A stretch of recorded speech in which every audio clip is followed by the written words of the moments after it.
دل میرا چاہ رہا ہے کہ میں ایک اپنی سوچ آپ کے ساتھ شیئر کروں اور بس اس کے بعد پھر میں ربط مصائب کی طرف آ جاؤں گی. یہ بات شاید آپ نے کبھی کسی کتاب میں نہیں پڑھی ہوگی اور نہ ہی کسی ذاکر یا ذاکرہ سے سنی ہوگی. یہ میں نے خود ہی ذہن میں میرے آئی بات. 3 جملے ایسے ہیں جو مجھے یہ لگتا ہے کہ وہ جنت کے جملے ہیں. 3 جملے وہ مجھے ایسا لگتا ہے جنت میں بولے جائیں گے, ہر وقت بولے جائیں گے, ہر کوئی بولے گا. وہ جملے بولے گئے تھے اس دنیا میں, لیکن جب آپ اس جملوں کو سنیں گے نا, مجھے یہ لگتا ہے کہ آپ کا دل اس کی گواہی دے گا کہ یہ جملے تو جنت کے جملے ہیں. یہ جملے تو اس قابل ہیں کہ ان کو جنت میں بولا جائے اور ہر وقت بولا جائے.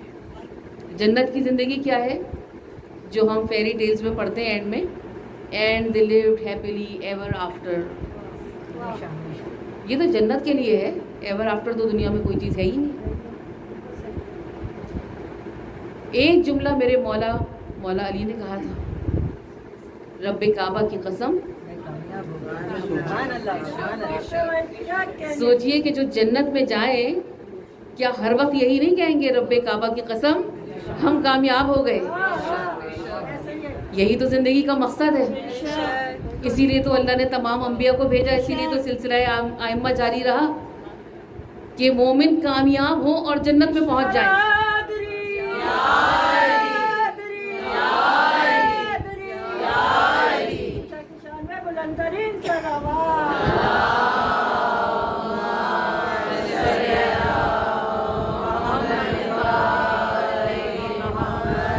دوسرا جملہ جو میری بی بی زینب سلام اللہ علیہا نے فرمایا تھا,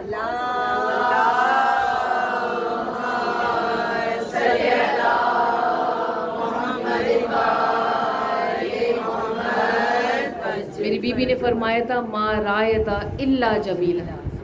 میں نے تو اللہ میں سوائے حسن اور خوبصورتی کے کچھ دیکھا ہی نہیں. جنت جیسی حسین جگہ کو دیکھ کر جو بھی جنت میں جائے گا وہ یہ نہ کہے گا تو کیا کہے گا کہ جو چیزیں اتنی حسین ہیں اس کا بنانے والا کتنا حسین ہوگا. کہ میں نے تو اللہ میں سوائے حسن اور خوبصورتی کے کچھ دیکھا ہی نہیں. اور تیسرا جملہ جو جنت کا جملہ مجھے لگتا ہے وہ میرے آقا امام حسین کا, کہ اے میرے رب جس نے تجھے پا لیا اس نے کیا کھویا, اور جس نے تجھے کھو دیا اس نے کیا پایا. جنت کی تو ڈیفینیشن قرآن میں سورہ قمر کی آخری آیت میں یہی لکھی ہے کہ اللہ کی انتہائی نزدیک مقام کا نام جنت, اور اللہ کی رحمت سے انتہائی دور مقام کا نام جہنم ہے. یہ 3 جملے جو اس دنیا میں بولے گئے, آج تک انسان حیران ہے کہ کیسے کوئی یہ انسان جملے بول سکتا ہے کہ جس کا سر 2 پارا اور وہ کہے رب کعبہ کی قسم میں کامیاب ہو گیا. کیسے کوئی کہہ سکتا ہے جس نے اتنے مصائب سہے ہوں اور وہ یہ کہے کہ میں نے تو اللہ میں سوائے حسن کے اور کچھ دیکھا نہیں.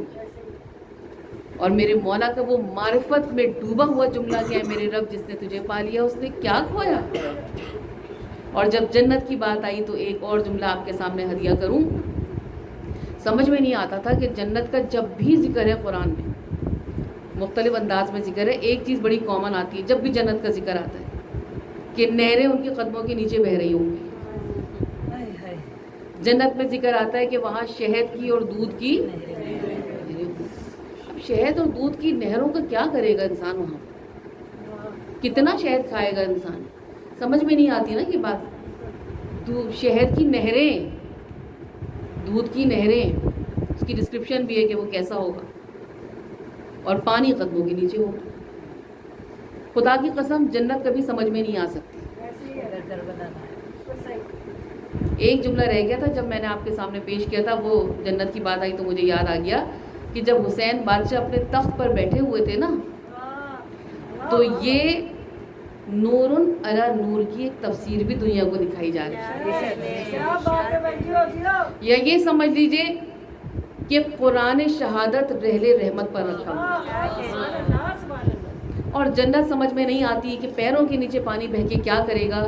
اگر سمجھ میں آتی ہے تو جب کہ جب ہم ان پیاسوں کو یاد کریں جن کے صدقے میں اللہ تعالیٰ نے اس جنت کو بنائی ہے، جس پانی کے لیے وہ ترسے تھے اس کو اللہ تعالیٰ نے ان کے قلبوں میں رواں کر دیا.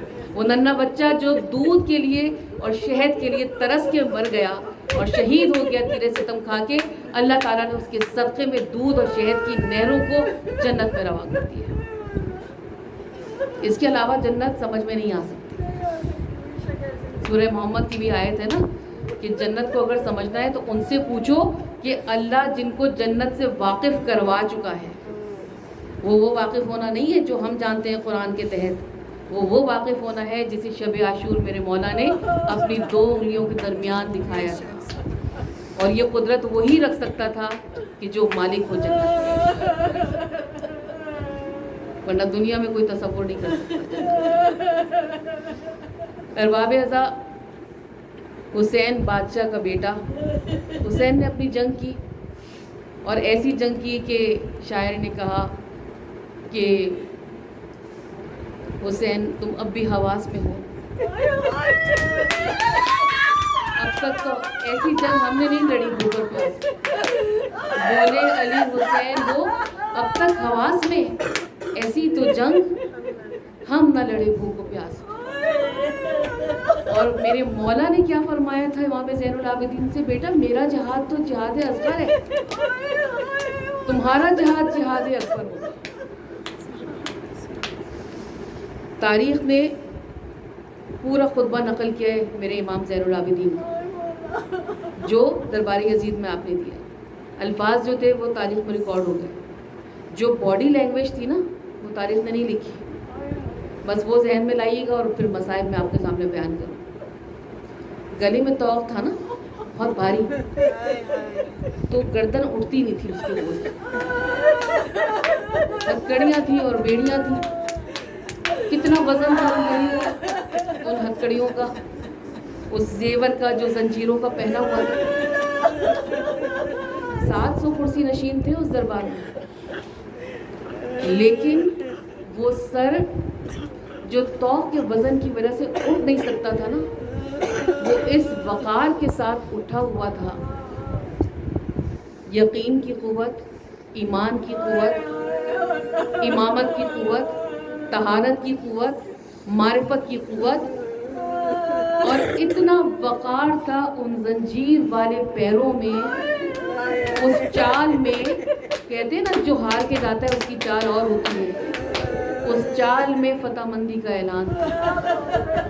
وہ حسین کا مقتل تھا کربلا میں. جس دھت سے کوئی مقتل میں گیا وہ شان سلامت رہتی ہے. یہ جان تو آنی جانی ہے، اس جان کی کوئی بات نہیں.